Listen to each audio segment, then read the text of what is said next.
والسلام على من لا نبي بعده رسولنا ونبينا وأسوتنا محمد بن عبد الله وعلى آله وصحبه ومن والاه أما بعد.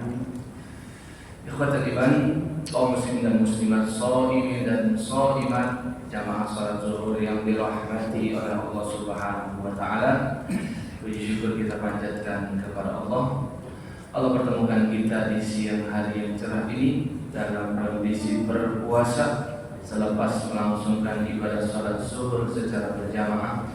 Kita berharap kepada Allah Subhanahu wa taala semoga setiap amal ibadah yang kita kerjakan seluruhnya diterima oleh Allah Subhanahu wa taala. Amin amin ya rabbal alamin.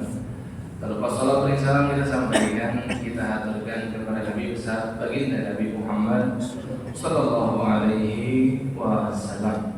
Jamaah yang dimuliakan Allah Subhanahu wa taala. Hari ini puasa kita ke-18 dan kemarin adalah puasa ke-17. Kita tahu bersama bahwasannya di negeri kita tercinta ini dikenal suatu istilah yang disebut dengan nuzulul Quran. Al-Quran yang turun. Turunnya Al-Quran menurut para ulama adalah tanggal 17 Ramadan, namun yang mereka maksud bukanlah turun dari Lauhul Mahfuz ke Baitul Izzah yang satu tadi. 17 Ramadan ini bukan juga yang dimaksud dan diisyaratkan di dalam surah Al-Qadar yang biasa kita baca, a'udzubillahi minasyaitonirrajim, inna anzalnahu fi lailatul qadar.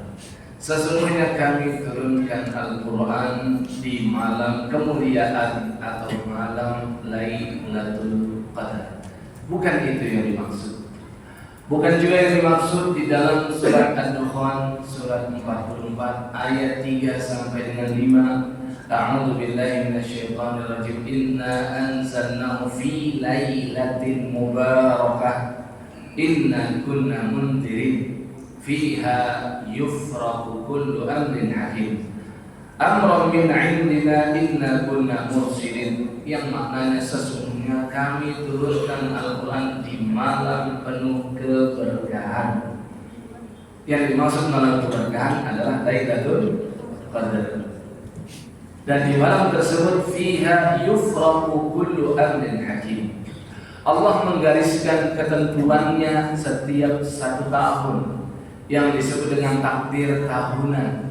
Terjadinya revisi takdir tahunan adalah di malam Lailatul Qadar. Jika kita ingin menyimpulkan Quran turun di malam Lailatul Qadar, kita buat premis yang pertama, yaitu Quran turunnya adalah di bulan Ramadan. Kemudian bulan Ramadan di dalamnya terdapat Lailatul Qadar di 10 hari yang terakhir. Maka kesimpulannya tidak mungkin Quran turun di tanggal 17 Ramadan. Karena 17 Ramadan bukan bagian dari 10 hari yang terakhir. Baginda Nabi SAW sampaikan kepada kita, taharraw Lailatul Qadri fil ashril awakhiri minal witri. Carilah Lailatul Qadar di malam-malam ganjil di antara 10 hari yang terakhir. Kita sepakat 17 Ramadan bukan.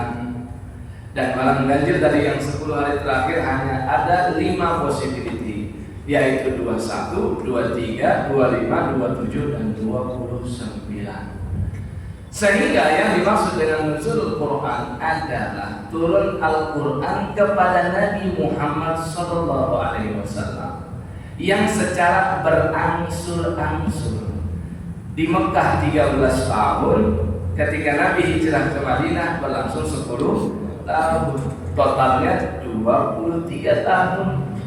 Saat Nabi kita usia 40 tahun, secara de jure beliau dilantik menjadi utusan Allah. Apa tandanya? Beliau didatangi malaikat Jibril, kemudian diberikan wahyu Al-Quran berupa Iqra bismi rabbikal ladzi khalaq khalaqal insana min 'alaq. Iqra wa rabbukal akram alladzi 'allama bil qalam 'allamal insana ma lam ya'lam. 5 ayat pertama surat Al-Alaq. Kalau kita buka surat Al-Alaq sekarang ada 19 ayat dan ternyata turunnya memang 3 tahapan. 1 sampai 5 dulu, 17 sampai 19, baru yang terakhir 6 sampai dengan 16. Namun Nabi yang mengetahui urutan-urutannya, maka beliau perintahkan para sekretaris Quran. Yang paling utama adalah Khulafaur Rasyidin. Setiap kali beliau menerima ayat, kadang Nabi terima cuma 1 ayat, hanya 1 ayat. Seperti firman Allah yang terakhir Nabi terima 7 hari sebelum beliau wafat adalah 1 ayat, Al-Baqarah 281. A'udzu billahi minasyaitonir rajim. Wattaqu yawman turja'una fihi ila Allah tsumma tuwaffa kullu nafsin ma kasabat wa hum la yuzlamun. Surat cinta dari Allah. Betapa rindunya Allah kepada nabinya, diajak nabi itu pulang dengan kalimat wattaqu, takutlah kalian, yauman turja'una fihi ila Allah, terhadap hari saat kalian semua dipulangkan kepada Allah. Seakan Allah ingin mengatakan kepada nabinya, hai Muhammad, sesaat lagi kamu akan pulang kepadaku. Summa tuwaffa kullu nafsin ma kasabat wa hum la yuzlamun. Kemudian setiap kita akan diberikan oleh Allah ganjaran atas amal-amal yang kita kerjakan di dunia, dan kita tidak akan dizalimi oleh Allah sedikit pun. Ini ayat terakhir turun kepada Nabi. Sebagian orang berpandangan yang terakhir, al-yawma akmaltu lakum dinakum wa atmamtu 'alaikum ni'mati wa raditu lakum al-islam dinan. Ayat 3 Al-Maidah. Tidak salah juga, karena yang dimaksud terakhir di situ terakhir yang berkaitan dengan hukum syariat.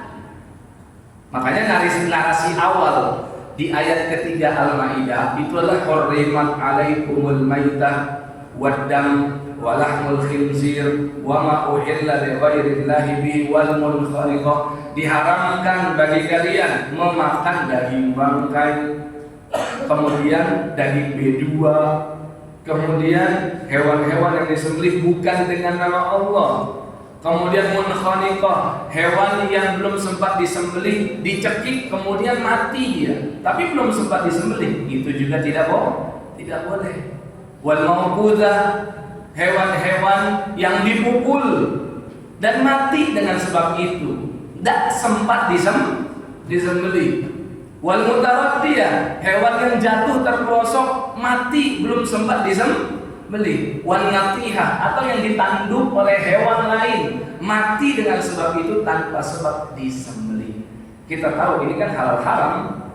Masalah tidak boleh makan daging bangkai. Di antara penjabarannya yang tadi itu, walaupun hewan itu masih segar dagingnya, tapi karena cara matinya begitu, maka dianggap bangkai dalam syariat Islam. Itu kan hukum.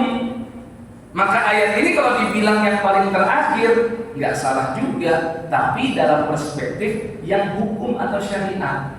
Tapi ada lagi setelah ini ayat yang turun kepada Nabi masih ada. Nah, diantaranya tadi Al-Baqarah 281. Itu 7 hari sebelum Nabi kita wafat. 1 ayat doang Nabi terima. Kadang Nabi SAW menerima 5 ayat seperti Al-Alaq.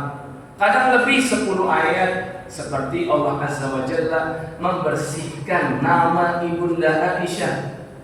Dulu pernah ada berita hoax yang viral di zaman Rasul. Berita hoax tersebut adalah Ibunda Aisyah berzina dengan Safwan bin Mu'attal. Itu ibunda kita semua, ibunda orang-orang beriman.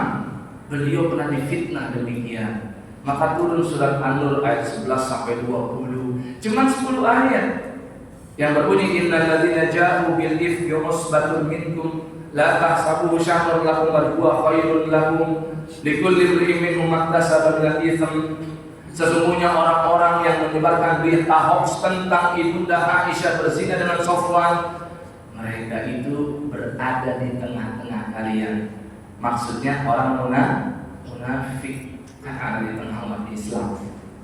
Sehingga kostum yang dipakai atributnya Islami, tapi isinya kekufuran. Itulah orang munafik. Mereka yang nyebarin itu, la tahsabuhu syarran lakum. Jangan kalian pikir ujian ini menjadi keburukan buat kalian. Enggak. Ternyata Allah ingin menaikkan level keluarga besar Rasulullah SAW.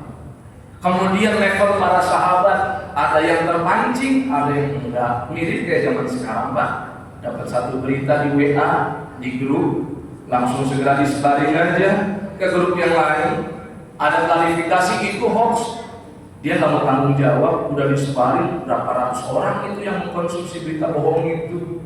Kan sering begitu, ya. Maka kalau muslim yang baik, mukmin yang baik, dan orang yang bertakwa, dia berhati-hati, dia cek and dicek dulu, dia saring sebelum sharing, karena khawatir ini salah, maka orang semua akan termakan berita palsu. Itu contoh 10 ayat.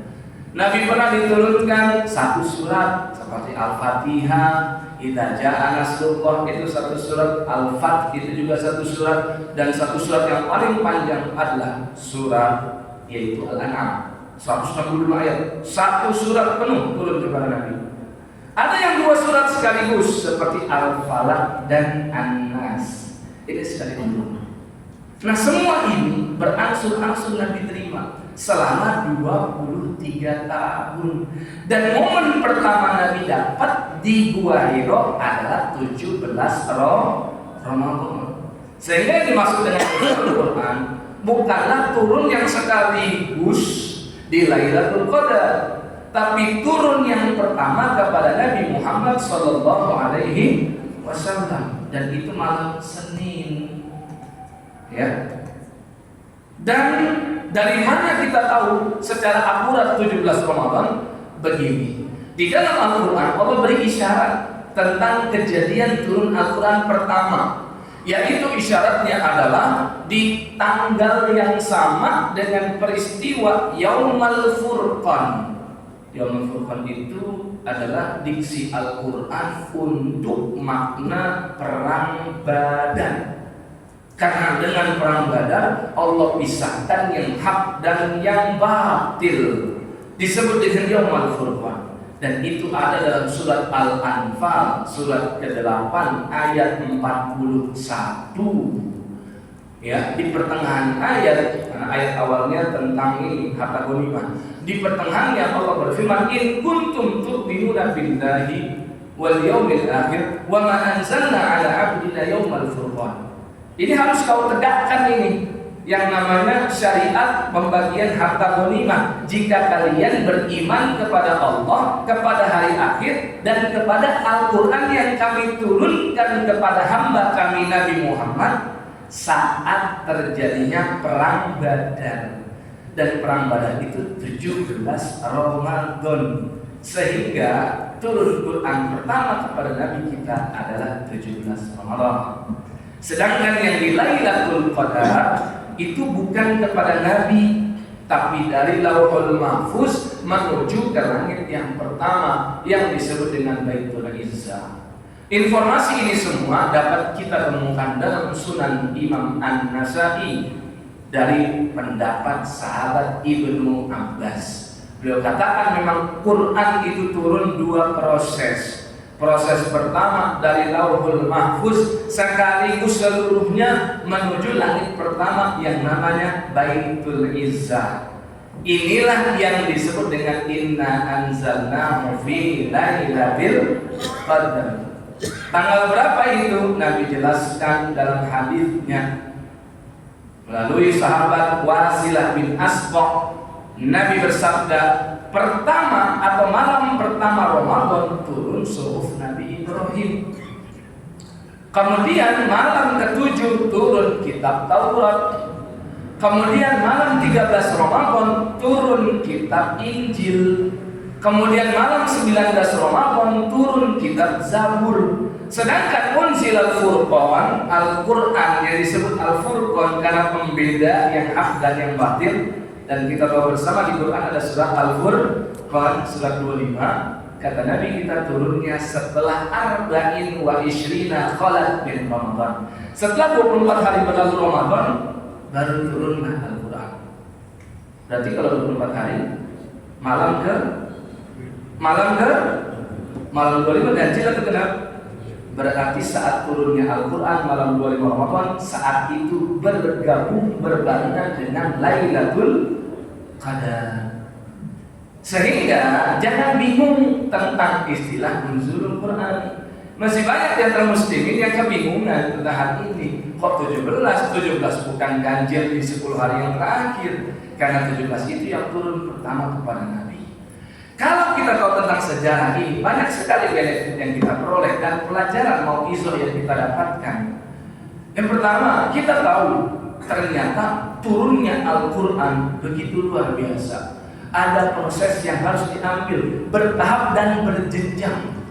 Maka hikmahnya kita ini yang diturunkan Al-Quran. Karena turun dari langit harusnya sampai ke hati kita. Dari langit ke hati harusnya.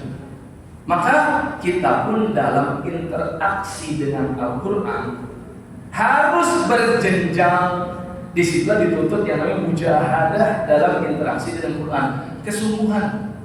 Enggak semua di antara kita itu yang lancar sekali baca Al-Qurannya. Maka dia harus mengambil proses untuk belajar baca dengan baik, yang disebut dengan tahsin. Istilah mujahadah dengan Quran bukan terbatas kita mujahadah ingin khatamkan Quran, tidak. Tergantung level kita. Benar, kita tidak mengingkari riwayat para salafus shalih. Imam Qatadah bin Da'amah, murid sahabat Anas bin Malik, seorang tabi'in. Beliau 3 hari khatam selalu di bulan Ramadan. Sungguh-sungguh gak? Ya. Tapi di levelnya beliau, seorang tabi'in ahli tafsir, muridnya sahabat, yang dari dini, dari kecil sudah hafal Al-Quran. Terus kalau sudah masuk 10 hari yang terakhir, beliau tiap hari khatam Quran. Jadi 3 hari sekali khatam, di tanggal 1 sampai 20 Ramadan, udah masuk 10 hari terakhir, tiap hari khatam Quran. Apakah kita pantas disandingkan sama beliau? Ada lagi misalkan Imam Aswad, beliau juga seorang tabi'in. Beliau punya rutinitas tiap 2 hari khatam Al-Quran. 2 hari sekali. 2 hari sekali itu. Ya, kita dengerin khutbah sepekan sekali. Beliau khatam 2 hari sekali.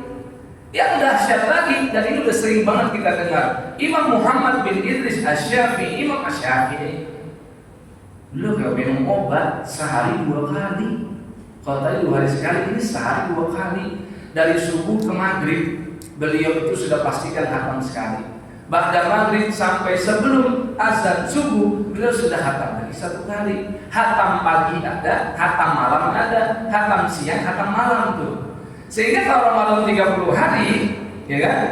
Dan Muhammadiyah kita nih, dari hari Rabu lalu sampai nanti Jumat lebaran Syawal, kan totalnya ada 30 hari. Kalau 30 hari, beliau khatam 60 kali. Ini kadang menstimulus kita ingin, ayo kita khatam. Dengan kampanye Ramadan itu memang bulan siam, qiyam, in'am, khatam. Ya, nggak salah. Siam itu puasa, in'am memberi makan, qiyam itu salat malam, khatam Quran. Cuman yang jadi masalah, kita ini di mana levelnya? Ada yang masih terbata-bata bacanya, masih rusak bacanya. Ketika tadi jeda azan iqamah saja, ada yang membaca Quran, saya dengarkan. Dia membaca salah dan tidak sadar dengan kesalahannya. Kenapa sebabnya? Karena dia belum ada di level seperti orang-orang kita sebutkan. Yang kalau baca sudah mengerti panjang pendeknya, tajwidnya sudah selesai, bahkan ngerti maknanya, tahu halal haramnya. Untuk orang-orang seperti ini, mujahadah mereka adalah repetisi khatam yang berkali-kali. Tapi untuk yang baru masih belajar terbata-bata, mujahadahnya adalah tahsin dulu jemaah. Kalau ingin semangat berkhatam, lihat riwayat lain. Nabi sendiri dalam 1 Ramadan, beliau khatam dengan malaikat Jibril yang disimak bacaan beliau itu cuma 1 kali. Dan di Ramadan yang terakhir tahun 10 Hijriah itu Ramadan terakhir Nabi. Karena Nabi kita tahun 11 wafat, tapi masih di bulan Rabiul Awal, belum sampai lagi ke Ramadan. Maka Ramadan terakhir Nabi kita itu adalah tahun 10 Hijriah, 1437 tahun lalu. Sekarang 1447. 1437 tahun lalu Nabi wafat, dan Nabi khatamnya sebanyak 2 kali. Itu kata Ibnu Abbas. Maka bagi yang masih belajar, masih yang terbata-bata, yang seperti inilah yang dilakukan. Lalu Pak Ustaz, waktu yang kita masih banyak uang ini untuk apa? Investasikan untuk memahami makna-maknanya. Investasikan untuk belajar bacanya dengan benar. Dengan harapan kalau sudah lancar Ramadan tahun berikutnya kita bisa mengejar ketertinggalan itu. Jadi masing-masing ada levelnya. Ada yang masih belajar tahsin, fokuslah waktu Anda ke situ. Jangan merasa pahalanya sedikit Pak Ustaz. Karena setiap satu huruf 10 kebaikan. Dengan kami belajar, berarti kami ketinggalan dengan saudara-saudara kami yang sudah dapat sekian huruf. Jemaah yang dimuliakan Allah. Yang Nabi maksud dengan satu huruf 10 kebaikan, kalau dia bacanya benar, kalau dia bacanya tepat. Kalau nggak benar dan nggak tepat, tidak ada rumus ini.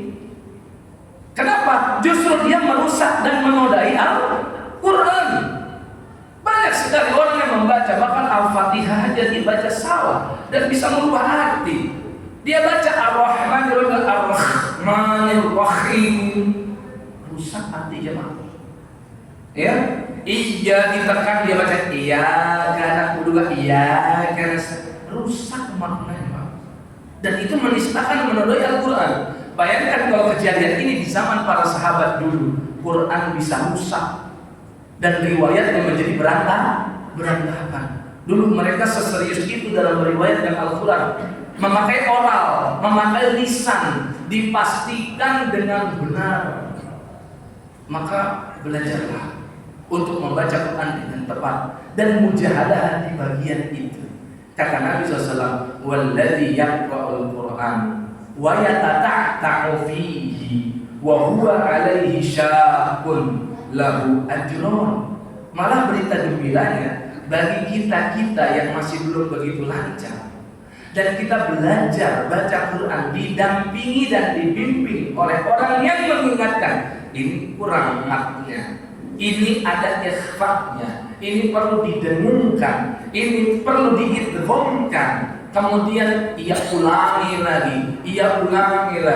Karena Nabi, tatkala ia terbata-bata dan dia sungguh-sungguh untuk bisa, dia malah dapat 2 pahala. Bukan maksudnya 2 ini angka dan nominal, tapi 2 jalur. Jalur yang pertama, dia dapat pahala karena menuntut ilmu, dan besarannya kita nggak tahu, besar banget pokoknya pahala menuntut ilmu. Dan jalur yang kedua, pahala setiap huruf yang dia ulangi. Dia baca Zalikal kitab, kata ustaznya itu kepanjangan. Nah, matnya tobi'i aja 2 harokat. Itu dia udah baca Zalika 3 huruf. Dia ulang lagi dengan cara yang benar. Ulang lagi 3 huruf. Totalnya 6. Maka 60. Setiap pengulangan maka berlaku lagi itu. Jadi ada jalur pahala lewat huruf yang dia baca, dan ada jalur lain dia menuntut ilmu. Syaratnya sungguh-sungguh atau mujahadah. Maka jangan sekali Allah Subhanahu wa taala, bagi yang masih belum baik bacaannya, jangan ragu untuk kurangi porsi khatamnya demi memperbaiki bacaan. Kelas-kelas memperbaiki bacaan itu banyak banget. Di masjid ada, study club yang kecil-kecilan, koloni-koloni kecil itu juga ada. Sekarang ada aplikasi, sekarang ada beberapa grup WA yang bisa memperbaiki, itu ada juga. Banyak fasilitas dan wasilahnya. Hanya saja kita ini yang kurang sungguh-sungguh. Dan bagi yang sudah lancar juga, jangan bergegas untuk seperti kelas Imam Syafi'i, bisa kapok Anda. Karena yang dahsyat dari Imam Syafi'i itu menurut saya bukan 2 kali seharinya, tapi durability-nya itu. Hari ini bisa, besok bisa lagi, besok bisa lagi, besok bisa lagi. Berlangsung selama 30 hari full. Ada yang pernah mencoba 1 kali khatam sehari, besok kapok Pak. Besok nggak mau lagi pegang Quran. Bisa dia, tapi kapok besoknya. Ketahanannya kurang. Beliau sudah terbiasa di luar Ramadan 7 hari sekali khatam. Jemaah, sahabat tabi'in itu memang sudah rutin. Kalau di luar Ramadan 7 hari sekali. Ada hadis dalam Musnad Imam Ahmad dari sahabat Aus bin Hudzaifah. Dia pernah mensurvei sahabat-sahabat senior, Abu Bakar, Umar, Utsman, sahabat senior, elit-elitnya sahabat. Beliau survei, tanya, Anda khatam berapa kali? Disuruh. Ternyata 7 hari sekali. Sampai disebut hari pertama 3 surat, pokoknya kelipatan ganjil 3, 5, 7, 9, 11, 13. Baru di hari ke-7 surat Qaf sampai An-Nas. 3 surat berarti Al-Baqarah, Ali Imran, An-Nisa, itu hari pertama. Ya kan? Ini di luar Ramadan loh, udah sebiasa itu mereka. Makanya jangan kaget pas Ramadan 3 hari sekali khatam. Orang biasanya 7 hari sekali, cuma tinggal naikin dikit aja tuh. Ya, hari kedua 5 surat, berarti setelah An-Nisa, Al-Maidah, Al-An'am, Al-A'raf, Al-Anfal, At-Taubah. Itu hari kedua aja udah At-Taubah, bayangin selesai. Hari ketiga 7 surat, berarti apa? Yunus, lanjutin tuh. Hud, Yusuf, Ar-Ra'd, Ibrahim, Al-Hijr, An-Nahl, 7 surat. Hari berikutnya 9 surat, dilanjut lagi Al-Isra, Al-Kahfi, Maryam, Toha, Al-Anbiya, Al-Hajj, Al-Mu'minun, apa lagi? Ya, An-Nur, Al-Furqan, 9. Begitu 11, 13 itu sudah biasa mereka di luar Ramadan selama 11 bulan. Makanya jangan terkejut ketika di Ramadan mereka mujahadahnya dengan ditambah lagi.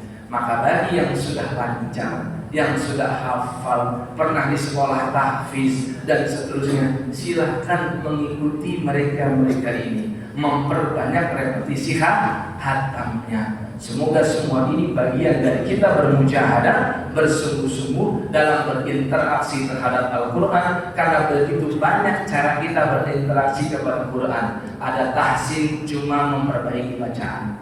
Ada dia tahfiz, menghafal. Ini juga interaksi dengan Quran.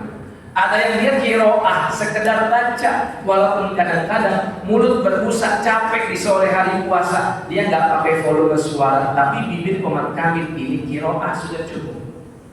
Kemudian ada tilawah itu mengiringi satu ayat dengan ayat-ayat berikutnya. Artinya tilawah itu lebih banyak yang dibaca daripada qiraah. Ada tadarus, mempelajari isi Al-Quran. Ada tahfiz, menghafalnya. Banyak sekali cara kita bermujahadah terhadap Al-Quran. Semoga ini semua menyemangati kita untuk terus semakin intens dan dekat dengan Al-Quran yang turun dari langit menuju ke hati-hati kita masing-masing. Subhanallahumma bihamdika, asyhadu an la ilaha illa anta, astaghfiruka wa atubu ilaik. Wassalamualaikum warahmatullahi wabarakatuh.